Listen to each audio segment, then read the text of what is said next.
Welcome to The Long Story Short, the podcast where we discuss the movies that I love. And I put up with. My name is Mike. And I'm Jordan. And this week we are discussing Borat 2. Or, I should say, Borat Subsequent. Thank you. Can I correct you this time? Yes, Borat subsequent movie film. Or, as originally was going to be called... Borat subsequent movie film delivery of the prodigious bride to the American regime for make benefit once glorious nation of Kazakhstan. This movie, of course, we'll just go over the two main stars of Sacha Baron Cohen, who plays Borat, and Marie Bakalavova, who plays Tutar, who's wonderful in this movie. Yeah, and Tom Hanks, who plays Tom Hanks. As he should. And this is a film that came out 14 years after the original Borat movie, and I don't necessarily know if Sacha Baron Cohen had planned on bringing Borat back, because it's such a well-known character. That was something that we were wondering about when we entered this film, was like, how the hell is he going to pull this off? The state of affairs have just gotten that bad where we people have to do things. Borat out of retirement. Yeah. And exactly, I didn't know, because everybody knows who Borat is. We asked our 10-year-old. Yeah, if he had heard my wife, and of course he had, because everyone knows fucking Borat. He's never seen Borat, because we're not horrible parents, but everybody knows. And at the beginning of the film, he has trouble because people do recognize him and chase him down on the street and stuff like that. Which is crazy. People calm down. Well, don't chase Borat. We would approach Borat. We would approach Borat. We wouldn't fucking chase Borat. Well, he was in Texas. Yeah, I guess. You got to take that with a grain of salt. Well, we can't say much since he also visited our state. Yeah, but we'll get into that. Yeah. So when we open up with this film, of course, we are greeted by Borat, who has been spending 14 years in a gulag because of how bad he fucked up with the original movie. It was a big success in America. However, it made Kazakhstan look stupid and all their exports dropped. So he went to a gulag doing hard labor. That's not really important. The important part is that Trump has become president. And so now the leader of Kazakhstan wants Borat to go in there and deliver a gift to Mike Pence so the leader of Kazakhstan can be officially brought into the tough guy club. They call it that. I thought that was so funny because Trump wants to pretend he's a tough guy so much. Yeah. Dude, you're a fucking fat 70-year-old. Fucking sit down, dumb bitch. Be humble. Yeah, you dumb bitch. And of course, Borat gets hauled out of prison to go do this mission. And in the process of doing so, he meets his daughter. Because they had taken all of his neighbor took all of his stuff. And all of his wife's things were left, which was... No, he took his wife. He took his wife and he took his sons and they took all the wife's property, the dowry shit. Because that's how it is over there still. And they left his daughter in a cow or something. Right, so Borat gets to America after a long ass boat ride. And I think it's important to mention, he doesn't want his fucking daughter. Yeah. It's all about men and sons and tough guy club. And his daughter looks like a, I don't know, scrubby kid. So, his daughter sneaks in the crate that, what is Johnny? Is that the monkey? I can't remember. The monkey was supposed to be delivered to Mike Pence. And she's there instead. He wants her sent back home. This part was really funny because, of course, most of these interactions are with real people, not just with actors. And this dude doesn't even question. He just starts helping Borat hammer the lid back shut to ship this woman back home. Out of all this stuff, because every time he does something, I'm like, did he get in trouble for this? I wonder if that was actually breaking. Is that breaking a law? Yeah, you can't ship people. You can't, I realize, but is the act of, nailing the crate. No. Well, because technically the actress isn't underage. I think if it was an actual child, it would be illegal. And let's be honest, this guy doesn't own the shipping company. More than likely, he's like, I don't want to get fucking fired. These bosses are dicks. You know that. But that also says something, and that's the point of this movie too. If a human is just going to ship another human, because that's how bad the world fucking is right now. No, it's the plight of polite society. It's the idea where if you ask something what they're somebody what they're doing or why, it's considered rude. And that's how we've gotten to this point in this country is we don't question anything anymore. We just let people do their thing, and that works typically. But it also allows for a great amount of evil to happen. Before we jump too much further into this movie, though, honey, do you have any fun facts? Did you find any? No, just answer the question. You no, can just I didn't answer really the question. Look. I didn't look. It was too new. It's Okay. more about like if That's he's fine. getting sued by. That's why I was asking you. Like, it's fine to not have them. That's why I asked the question. Yes. Yes. This, Okay. You don't have to be perfect. I had Every something time to say it's a brand though, new movie. It about came the out shipping Friday. box. You cut me off about the shipping box. Wasn't done about the shipping box. I think it's creepier than that because how many people are actually shipped and what is this like child sex ring? Well, and do you remember the like, Wayfair the scandal? whole Wayfair thing. That was totally not true, by the way. Yeah. But Anyway. yeah, it is creepy. But that's not human That trafficking. might be the point, though. Human trafficking isn't the point of this movie, though. I think that the point of Borat is he's taking these things and, doing spin-offs or whatever to prove a Spin-offs? It's not really. He's not making sitcoms here, honey. He's proving a point. We'll get to that. Honey, we're trying to have a discussion I know. about a movie. I wrote notes on it. Hang on. I'm trying to find them. Because Borat's whole... Yeah, keep talking for a second. That's not talking. That is the opposite of talking. That's silence. Well, you had things to say about my last thought, so now I don't know what to say. Okay, then we'll move forward. This movie has a lot of heart, which is really different for a Borat film, and it's weird to say that about a Borat film because he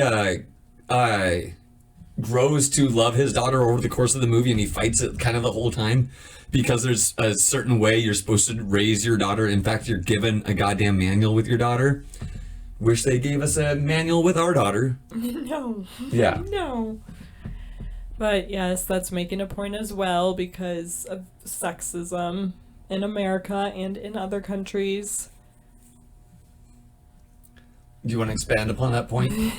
Like his daughter's treated like shit. First, he doesn't want her because he'd rather have his sons, but they've been taken. So he's left with his daughter. And then he finds out that he could possibly give her as a gift instead of the monkey because he opened the crate and found that his daughter had eaten the monkey. Yeah, well, Johnny the monkey ate it himself, remember? And she said that the monkey ate itself.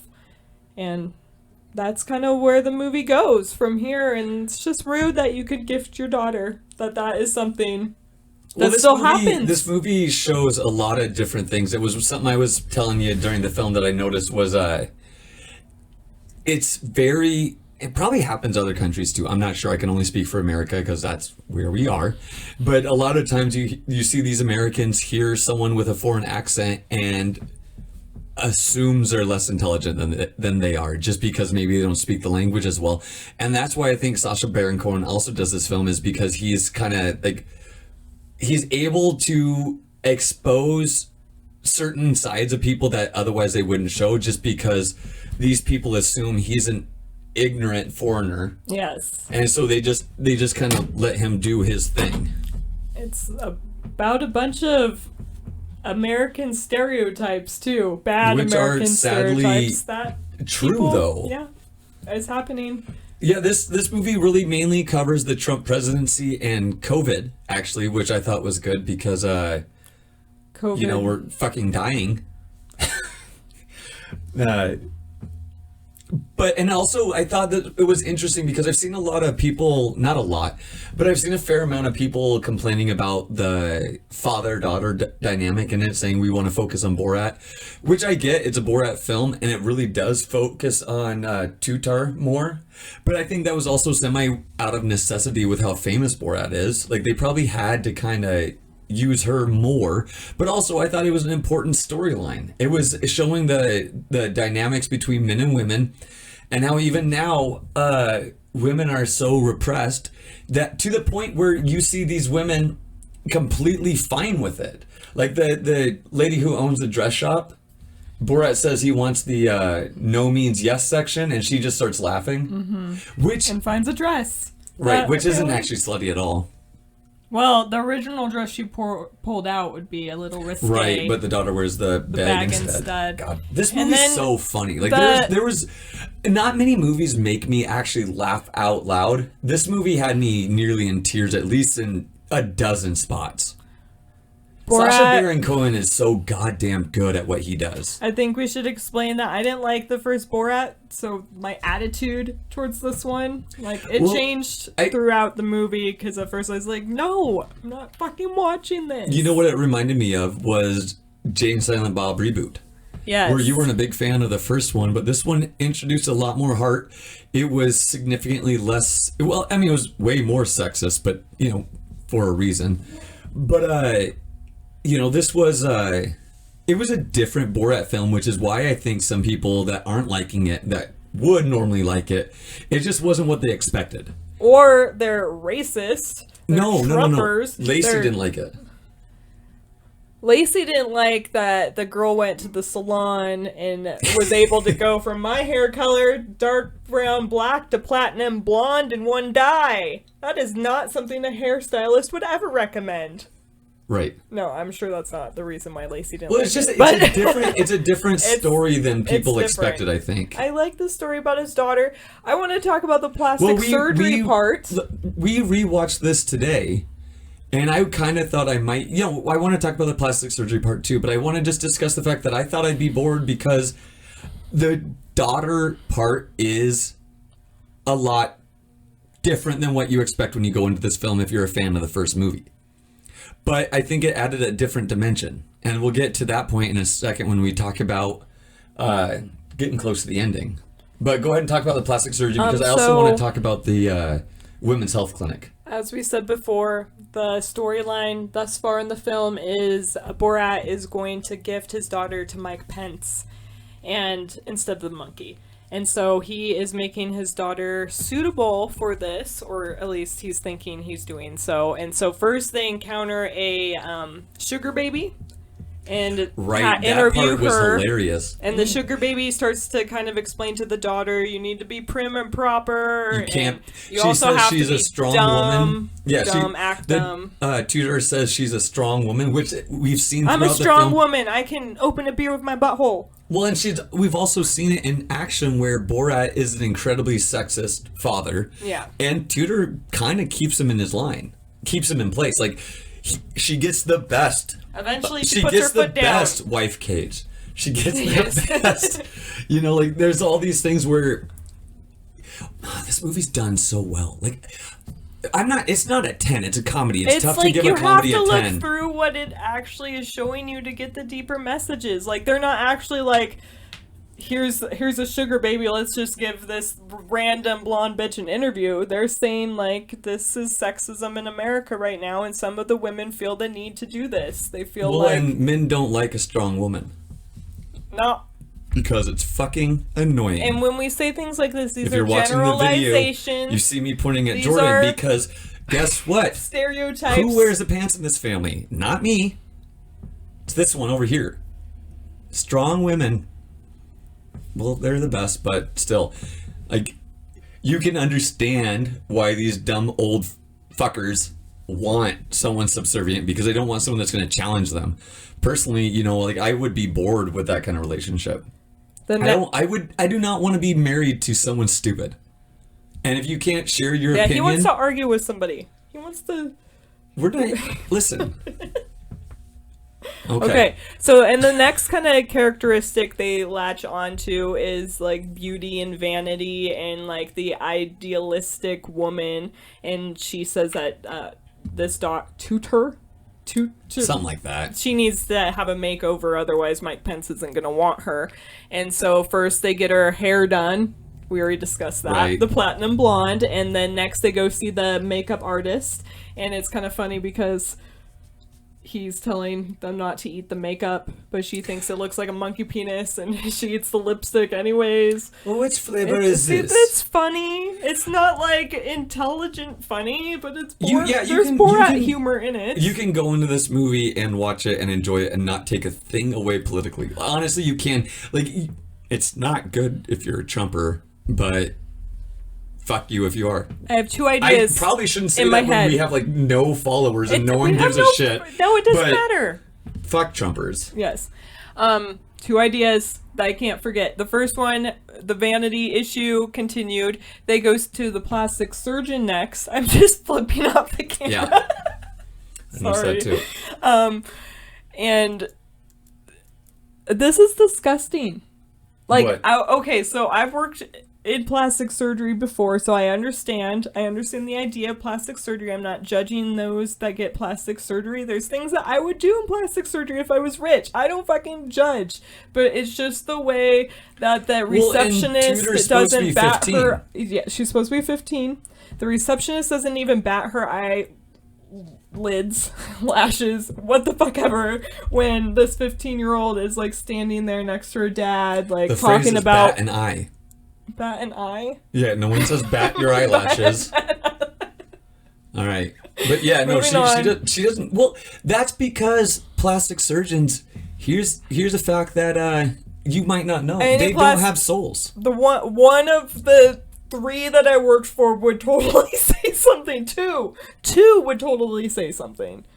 They don't have souls. That's not entirely true. Like, I understand portions of it, but that's really sad that she's underage and nobody's gonna say something, and they're only like $72 short from $21,000 for like a tit job and a nose job. That's ridiculous. They would definitely. They would take it, but that's fine. Apparently this clinic didn't. That's just part of it. But that leads me to the second thing that we forgot to talk about is like, how the fuck are they getting away with this? Because Borat's famous. We started talking about this, but he's in different disguises the whole time because he realizes right away that he can't get away with it. Right. Well, I'm sure he knew. I'm sure Sacha Baron Cohen knew that he wouldn't get away with it. So they probably had this in. Well, that's why the costumes are so good. Like, he goes to a costume shop, but obviously throughout the film, those are professionally done costumes. Like that Trump costume at the Pence rally. The makeup is definitely... Well, and before we jump too far ahead, I want to jump back really quickly. I know we're being a little bit all over the place, but we forgot to talk about something that happens early on. It doesn't really matter for our timeline, but it's when she first... This is one of our first bonding moments, is when they're at the fair and then they go to the cake shop and Borat buys her the cake. This is after. We're in order still. Oh, are we? Okay, yes. Good. Good for us. Don't confuse our listeners. Good for us. Rabbit trails. We're perfect, She guys. gets the makeover done and then they go to the cake shop. Right. She's just not in her fancy clothes yet. That's why I was getting confused. Okay. Yeah, that's right. Well, they go to the fair and they have that really sweet moment where they're skipping and dancing together, and you can see this bond starting to form between father and daughter. He has her on a leash at first, and everybody's looking at him weird because she's like 15 or older. And she notices it. He doesn't, of course, because he's ignorant. He's kind of obtuse, and she tells him, "You got to hold my hand. Like, fucking, we can't be weirdos. To blend in, you have to hold my hand here." So he grabs the plastic bag and holds her hand with the bag. I love this movie so much. we can't be too.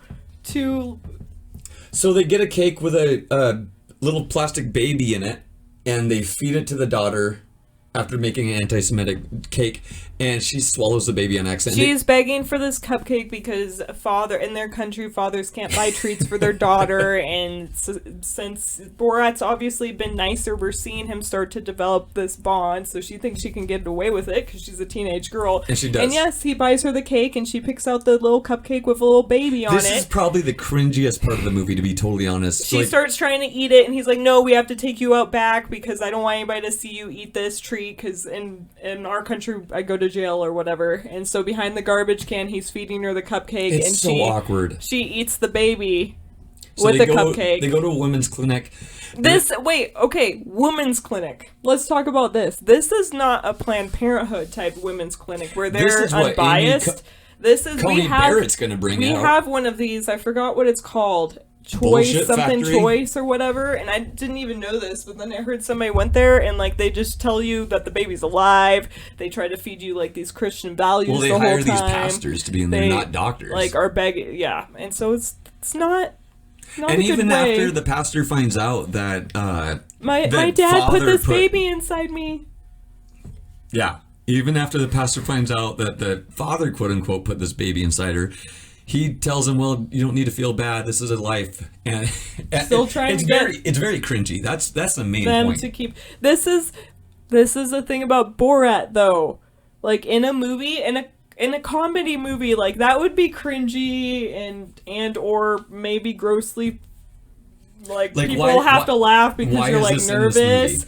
But this is happening in real life, and that's why I had to remind myself, this is a real dude, not an actor, trying to get this supposed 15-year-old to keep her father's rape baby. And it's coming. This is real.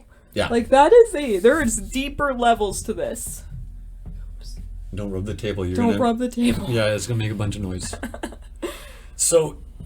yeah, basically it's just one cringy thing after another here. Like shortly after this, her of course her makeover is complete, and they don't do the plastic surgery because Borat didn't have the $72. He drops her off at the babysitter, which is this nice older lady who. Let's look up her name. Yeah, we have to talk about her because you read in an interview, and this is a fun fact, that this lady was genuine, not an actress. They had asked what did they ask her? Basically just asked her if she knew what was going on. Or you mean... No, but what do you mean? What the Borat film crew told her while they showed up with cameras and fucking Borat. Oh, I have no clue. Was she... Because she said that she didn't know it was going to be in a movie. So she was told something because they had permission to film her. Anyway, whatever. But she didn't know it was for Borat, and she didn't know it was a movie, and she didn't know she'd be, like, fucking famous now. And so her relationship that she makes with Borat's daughter is genuine. She's the only person in this film that really tells her that, like, is plastic surgery really what you want? Janice Jones is her name. Yeah, this lady needs an award. Like something. Like a nice person award. She's very sweet. She talks to... she needs a Nobel Peace Prize. She talks to Tudor like she's a young woman instead of just like a child that doesn't get to make any decisions for herself. And she really talks to her about, kind of standing up for herself, even though her father and in her country, that's not really allowed. So it's just really interesting and it's really sweet. And she also talks about, like, there's some really funny scenes. Like when they're driving together, women are allowed to drive. Tudor is losing her shit. She's got blinders on each eye. It's really funny. Yeah. Either way, she was great. She was really, really good. We got to talk about him sneaking into the Pence rally because I think the way he gets in there is crazy. Okay, he wears a straight up Klan outfit.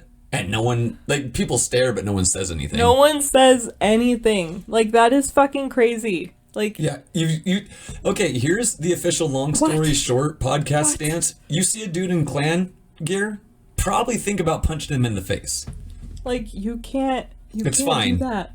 It's fine to punch a racist in the face. Yeah. Yes. I mean, I'm saying you can't dress up in these... I'm not a cop and I'm not a lawyer. So I'm not saying it's legal. So it's just fucking amazing that he makes it through security multiple times. He makes it through crowded entryways and hallways, and people look at him, but they don't do anything.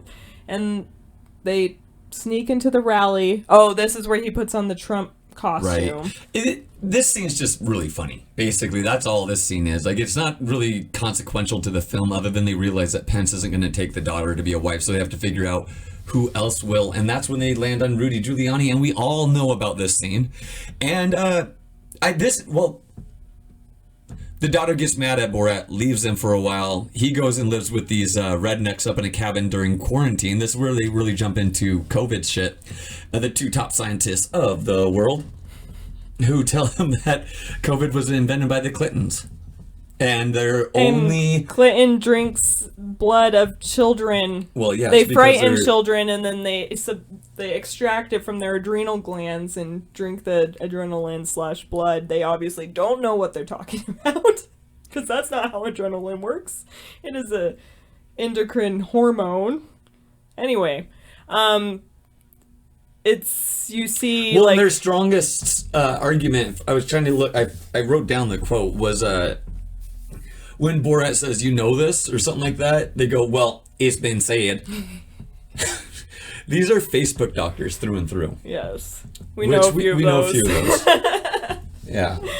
Anyway, vaccines are bad. This is the embarrassing part. they go to a rally in Olympia, Washington. Okay, so Olympia, for people that don't live in Washington, I think that they view Olympia similar to Portland. It's not quite Portland, but it's quite liberal, and most people know that. Olympia is much more conservative, though, than, like, Seattle. But, yeah, it tends to be more liberal because the west side of Washington does. On that side of the state. Right. Like, we have a mountain range that goes through Washington, if you're not familiar with United States geography, and that side is liberal. This side tends to be more conservative because we're closer to the northern Idaho border. Yes, we all know what that means. Yeah. And the anyways, KKK had rallies there until like the late 90s. Anyways, don't bump your mic. I know, I'm sorry, but don't apologize to me. Apologize to them. Yes, but I could edit it out of there. No, this is funny. You can leave it in. Instead of us fucking talking about it, now everybody knows. And now I can't edit it out. Yeah, sometimes mics get bumped. Just don't do it. Apologize to them. I'm sorry. I don't actually control her. So they're... Normally she would punch me in the face for saying that. Yeah, but we're on camera. She's not going to do it on the air. They're at a Olympia rally in Olympia, Washington. They have all these fucking chin maskers, chin diaper wearers. Or no masks at all. No maskers. And a bunch of Trump dudes supporters. like carrying around AR-15s that they got at Walmart. And just pretend tough guys. I work with a bunch of these dudes. And just people that are... Borat sings a song that's sadly catchy as shit. But it also speaks to like the violent ideals of the Republican Party. Fuck the Republican Party right now. Like, all these people... I get that it goes back and forth. Like Democrats used to be shitty. Now we're on the right side. And that's why we consider ourselves more middle, and we just gotta vote with. We're not gonna go and vote. That's not really how the two-party system works. Not anymore. But these Republicans are so violent because he literally has a song lyrics like, what two of the things is like we can call them up. Republicans. They're Trump supporters. If you're a Republican and you're just voting with your party, fuck you. If you're a Trumper, you don't even fuck you. Don't even put because you're not a patriot at this point. It's not. So anyways, they attend a rally, and like the violent rhetoric that Borat uses in his song that they cheer on and like we can't even repeat it. I was thinking about they're giving chop them up like the Saudis do, inject them with the Wuhan flu, gas them like the Germans do, and then they throw in like Dr. Fauci, scientists overall. Obama. Like just... And people are singing. And again, you have to remember, this isn't a comedy movie. This is a comedy movie with real... This is real life. Might as well be a documentary. Like, I don't know if I'm the only person that has to fucking remind myself that this is America and these are people that make up our population. At least 43%. Like, holy shit. Holy shit, Borat. Yeah. You're just like calling him like you see him. Sacha Baron Cohen really like just he did Borat. He did something with this movie. Like there's gonna be a lot of people that are pissed off, but that's kind of why he makes these films. And I'm not gonna go so far as to say this movie is an important film because that seems bold, but it really does show. I'm not even gonna say the racism of America because I mean they are racist. They're racist as fuck. Fuck those people. But I would go out and call it ignorance because I think what happens is a lot of times, like the folks he spends time with in the cabin, I bet you anything, if you look at their circle of friends, it's all straight, white, evangelical Christians. You know, like they don't spend time with people outside their circle at all. And it's interesting because like these people took him off the street, a foreigner. Right. Like they don't seem gave him evil. A place to live, and they let him wash his 2 weeks. laundry and shit like that. He's like doing he's doing his workouts with a giant strap-on dildo, and they don't bat an eye. And so like, it's hard to say that these are bad people, but you have bad morals and bad idealisms. I really think it's a lot of ignorance. If you agree with Trump shit, and that's like we can't even dance around this topic because that's what this film is. It's calling out these ideas that we need to pay attention to these issues in America right now, right before the election. Sexism, immigration, cages with children in them. Right. Hello. Like, it's just... It's weird that, Sacha Baron Cohen obviously took it upon himself to make a stand on these issues and to give them to the audience in a different way. Maybe more people will understand some of the things that are happening. It's going to make a lot of people really mad in this manner, because they're going to see what they're doing. And that's why people can't say Black Lives Matter, because they're so mad and like they can't see admit their own supremacy. We're going down a different path. Let's really quickly wrap up with the final scene of Giuliani, then we can go into that whole things, because we can't go on our rants until the end. But you're 100% right. I'm not arguing with you. I'm just saying we need to move on. No, I just don't think it's been working like that, because we always okay, rant time. What do we have to say? We say 2 things because we forget. Okay. And then, so it's fine. But anyway, so at this rally,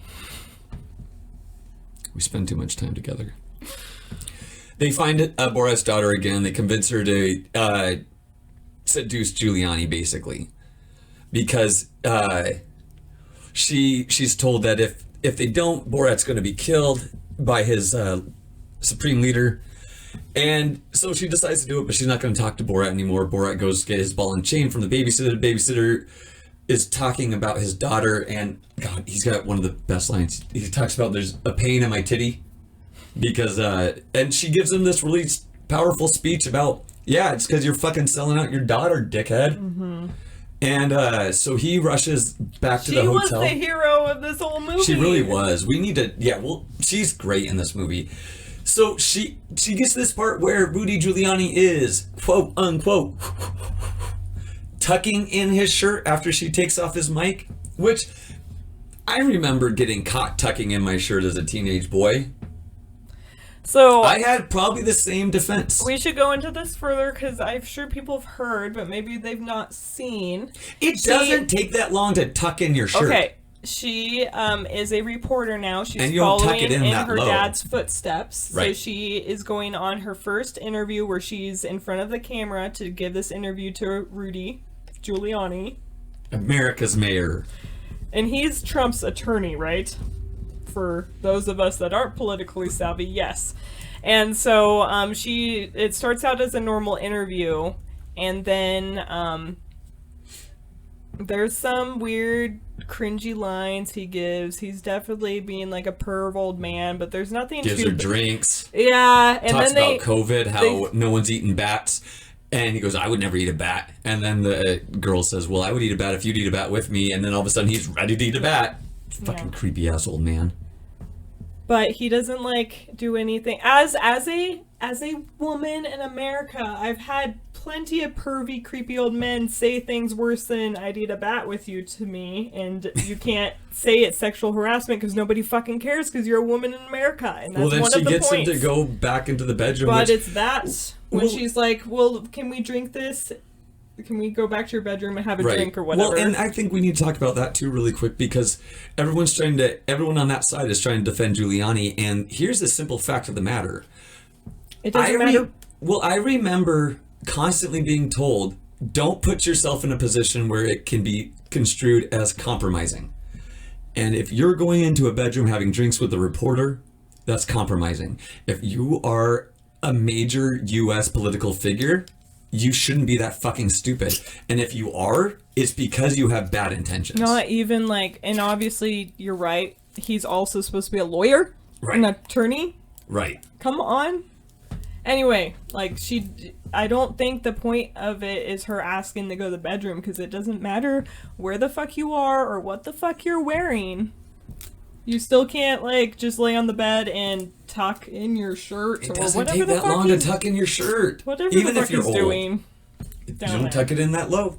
That's all I'm saying. Yeah, no, it was weird. Okay, so Borat interrupts, saving the day. Right, and they go home, and Borat turns himself into his leader, basically getting ready to get killed, and that's when they piece together that the leader of Kazakhstan actually sent Borat out as a super spreader to get back at the world for the Borat film, injecting him with COVID, and that's why he had the 22-day journey, was because he stopped everywhere, including giving it to Tom Hanks, that motherfucker. Yeah, as we said at the beginning when we were listing the actors, we listed Tom Hanks because he's a top credited what do they call him, top billed actor or whatever. And it's because of the scene at the end where so cool. they shake so hands or whatever. That's fucking funny. That Tom and Hanks coughs on him. Well, in Kazakhstan goes through like a major feminist revolution where his daughter's one of the top 5 reporters. He's just below her, and they couldn't ship women anymore, so they start shipping husbands, grooms, which are in this case like young boys. 10 or so young men get shipped to K. Spacey in Hollywood. Take that for how you want. Another joke. They could no longer do the running of the Jew because anti-Semitism is frowned upon, and we need to talk about why. We learned about why we knew why anti-Semitism was wrong, but why Borat and Kazakhstan learned. That's why I want to get to I want to clarify the Kevin Spacey because I reiterated that was a joke, but I just wanted to say with that this was a joke written on a piece of paper. So again, you can't just watch Borat and be like, oh, it wasn't funny. Like, you have to read the pieces of paper and try to think while you watch it too. So then they stop the running of the Jew and they do the running of the American, which is just super cool because all these stereotypes are sadly true. It's the Karen with the machine gun. It's the mega dude just being gross. And then Dr. Fauci comes out with the vaccine and they kill him. And the quote from Borat is, America has won its war against science. And that's sadly true for this country. Because science has gone away. Yeah. Like, all right, we're in rant. Random time. That's the end of the movie. But the reason why they say we've won a war on science because literally Trump said the other day, like, if you're not careful, they will listen to the scientists. Well, we fucking should, dude. He pulled You are a real estate agent. We should listen to scientists, not to you, you stupid motherfucker. Yeah. Trump pulled out of the Paris Agreement and the WHO. And now he actually just signed a bill where he can fire Dr. Fauci, which is super fucking cool. So, yeah. Sorry that this episode's a little bit more political, but we watched fucking Borat. What do you think? What are we supposed to say? Also, did at any time you guys think we sided with Trump? Like, if you did, then you were sorely mistaken because that guy can go get fucked. Hard F. Sorry. We are both people that are majoring in science, and to see this disregard for science in this country is fucking disgusting. That's going to be the end of my rant time, really. Scary. It's scary as shit. All right, so before we get really angry, we got to talk about the conversation with the elderly Jewish women when he shows up in his super racist Jewish outfit, and they have this beautiful discussion with these old women that are nothing but accepting and loving and amazing the whole time, including one who's actually a Holocaust survivor. So Sacha Baron Cohen this whole time he saw on his daughter he actually dedicated this movie to this lady too. Oh. Yeah, that was very sweet. His daughter saw on Facebook that Facebook has decided that the Holocaust didn't happen. Right. There's a way too large group of Holocaust deniers. And this lady was actually a Holocaust survivor. And so he goes into the, Jewish temple, whatever that's called. Has a name. Okay. Oh, synagogue. Yes. Okay. And he's dressed horrifically. Really awful. Or like any stereotype that you could. Right.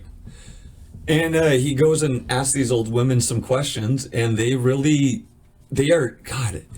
movie is full of some really hateful, ugly people that don't realize how ugly and hateful they're being, but it's full of this is what's so beautiful about America, is that even though we are full of shitheads that believe a lot of stupid shit, there's some really, truly amazing people because we're a collection of people. Right. And anyways, we could go down that road. There's some really lovely moments in this movie, which is another thing that I think people weren't expecting and why it's maybe not what some people wanted, because it has heart. I think Sacha Baron Cohen really wanted to expose some things, but also say, hey, it's not all bad. Like, we can fix this. We have hope. We do. We're better than Trump.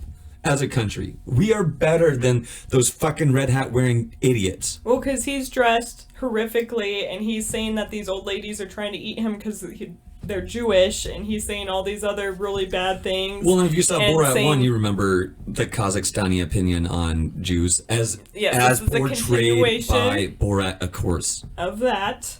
And she's like, no, let me give you a hug. And he's like, let me tell you about the worst thing that's ever happened to me. That's the worst thing that's ever happened to anybody ever. Any person ever, or Jew. And he just talks about his daughter abandoning him. And she just wants to give him a hug. And and her fucking daughter tried to sue Amazon. Yeah. Or whatever about this movie. Right, and the judge just basically was like, nope, get the fuck out. Another thing we didn't talk about during our summary was also the father-daughter dance, which these things happen all the goddamn time, and they're fucking creepy. Like, here's the thing. I have a daughter. I get it. I love the crap out of her. You gotta let her go. If you're worried that much about her body and her purity, you're a fucking creep. So like, those... you can listen. Here's the thing: you teach your daughter how to be a strong, independent woman, and then you let her make her decisions. If you have that relationship with your daughter, she is going to come to you and ask the questions that she needs to. That's all I'm going to say. Like these weird fucking father-daughter get-togethers. I'm fine with having a good father-daughter relationship. You should have a good father-daughter relationship. We should say that this isn't just a father-daughter dance, because those happen all the time now. Right, and they're okay. What did they call it? Something ball? It's some kind of weird something formal ball with like the rich people have. Rich bougie assholes. Like Borat literally asked one of the guys how much he would pay for his daughter, and the guy, what did he say, like $1,000? No, he said much more than that. But like, well, either way, his daughter was fucking grossed out by it. They do this traditional fertility dance, and we see a lot of blood. Yeah, that's all I'm going to say about that. Okay, I'm glad you just had to go back to that scene, just because. Well, I just think that I think they're okay. Old money is full of creepy motherfuckers. Well, why do you think all these horror movies are based around like old money? It's also old money perpetuates old values, which perpetuates sexism and stuff like I said, dowries and the good old days. Make America great again. American stereotypes have definitely changed over the last decade or so. I went to a third world country before. Won't say what I was doing. Now I have to say because it sounds doing creepy. A mission. Yeah, I was on a mission. You're not like an international spy. You're not fucking Jason Bourne. Say. But the people there, especially like the teenagers, they thought at the time that America was like Hollywood, so they asked like questions like, do you have a limo, like stuff like that, and it was just kind of weird, but it's just like, that's so weird that's what. And this was the Republic of Georgia. It's a small country by Turkey, between Turkey and Russia, so it's another small third world country. But now the stereotype is shifted to the running of the American with the Karen and the Trumpers, and I just wanted to say that's gross and that sucks, because Hollywood's cooler than... On the outside, we look a lot more hateful than we used to. Yeah. Like it's clearly always been there, otherwise we wouldn't have been able to fall back this far in 4 years. Systemic racism. Oh wait, that doesn't exist. We beat racism, remember? Obama was president once. It's not over. That was a joke, by the way. Sarcasm. That's a rant. This movie was really good. It was really funny, but it was kind of one of those movies where you walk away and you sigh. Like you laugh your ass off, but when you look at the bigger picture, it's pretty bleak. I wonder if other people, like if you're British and watching this, do you sigh as hard? Or is it just the Americans? They're worried for us. Like I'm on Reddit a lot, and I see a lot of concern from foreign countries for Americans. Be worried. They're trying to ban abortion. They're trying to ban birth control and shit. I saw someone goes, will New Zealand please just invade America? And the first response was from a New Zealander, and they're like, no. What? With our 1,000 soldiers? America spends more money on their military in a month than we do in 10 years. Oh no! We're talking about the cost of one aircraft carrier was more than the entire New Zealand military budget. One aircraft carrier. Anyways. What were we watching the other day where they said they go to the pharmacy and then look up how much that drug costs in America? Oh, I can't remember. Some on YouTube, but that's hilarious because we pay hundreds and thousands and we die because we can't afford these medications. And in the other countries, you just walk into a hospital? Yeah. We need to have credit cards. My ulcer medication's around like $300-400 a month. So you know what I do? I just deal with it. It's okay to have a hole in your throat. No, I think it's mostly healed. I'm pretty sure. It's fine. All right, what have you been doing, honey? We're back in school, so our entertainment options have plummeted. I've been doing chemistry. What have you been doing? I've watched the Psychology the Bachelorette of Adjustment. But nobody wants to hear about that. I know some of you are going to hear me say psychology and say that's not science, which it is. But I get it. I also took 3 years of hard sciences beforehand and just decided to switch my career path last year. So that's why I still listen to scientists, though, because I don't know. I don't understand COVID. I know that smart people say wear a mask. So me wears mask. Smart man says wear mask. Dumb man says doesn't. Listen to smart man. Now I smart man. That's how it works, people. Anyways, we watched The Witches last night with the kids. It was a little intense for Leighton, but she was fucking glued to it. And she seems fine. She's 2.5. It's tough to say. The kid loved it. It was a fun family movie. The CGI worked better than I thought it would because the initial images of Anne Hathaway were weird, but she was funny. I liked it. Yeah, she killed it. Yeah, I it's not one I'd like go back and watch, but we watched it with the kids, and if the kid wanted to watch it again, I wouldn't be upset.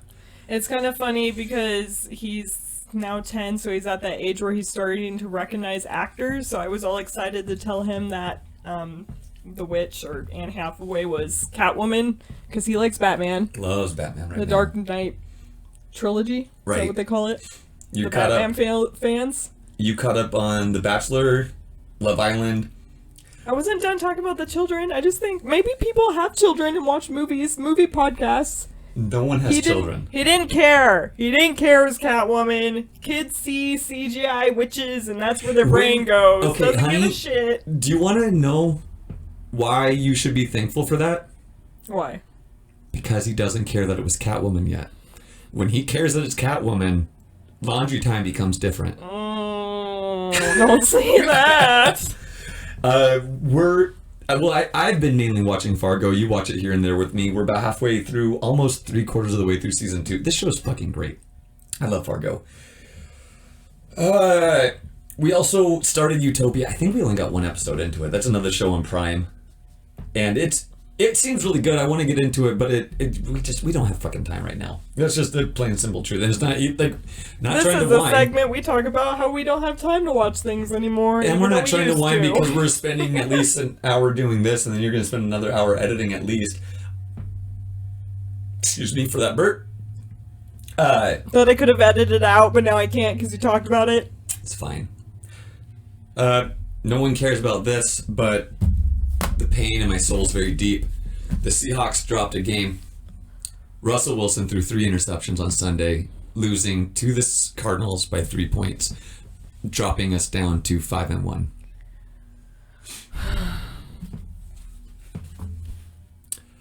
My heart's very heavy. It's all right. My conspiracy theory on this is that they lost that game on purpose. Russell Wilson almost never throws interceptions. He's very good. And they wanted to look weak for the 49ers, and that way we're going to go, well, they're going to come to us, and we're going to kick the living shit out of them. Plausible. Anywho, anything else you want to say? No. Oh! You guys, we fucked up because I found some great reviews this week. So we're going to read them now. Oh, also, fuck all y'all. Actually, not you guys. You guys actually listen. So we noticed that, let's just be honest. We noticed a trend. We thought Halloween, horror month. We got a bunch of votes on Twitter for these horror movies. No one listened. We have realized that our Twitter followers and our actual listeners do not coincide. Some of them do. Shout out to DC. Check out the Death Curse Pod. They're awesome. And also the Spousal Horrors. That's his other podcast that he does with his wife. We like them. Yes. They're our Twitter friends. Yes. We have other Twitter friends too, but they don't listen. Apparently so fuck they vote them. on our shit and then don't listen to it. So we decided Don't fuck DC and his wife. Fuck the rest of them. Just joking. We love you. Just a little bit less. There was no horror movie this month. There was a horror movie. It was called America. 2020 America was a horror movie of this week. And personally, that's fucking scarier than Michael Myers chasing me down. America has been the horror movie of the world for centuries.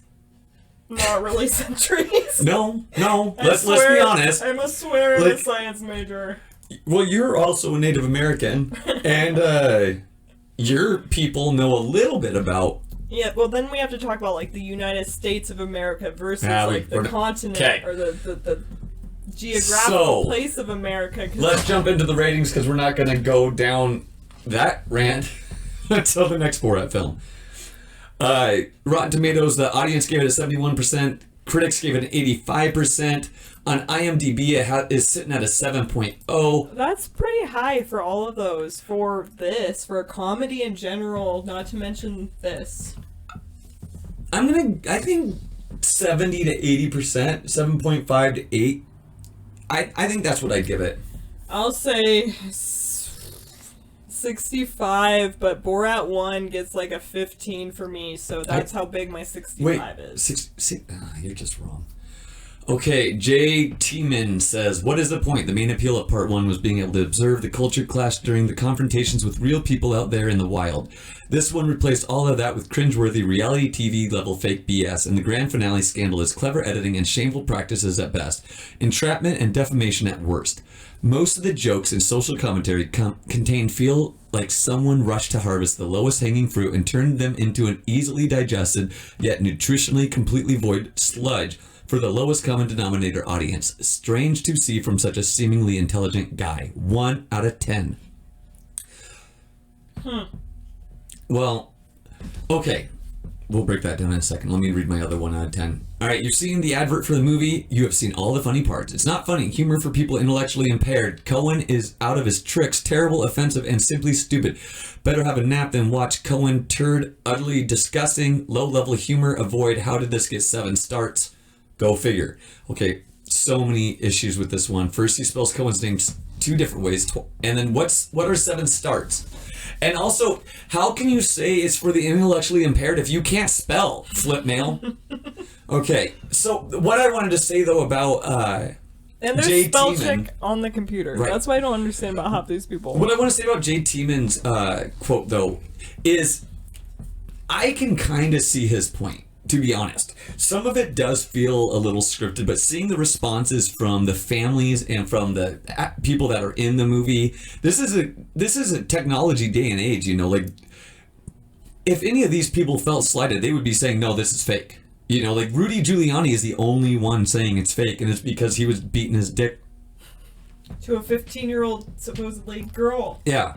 So, like, calm down.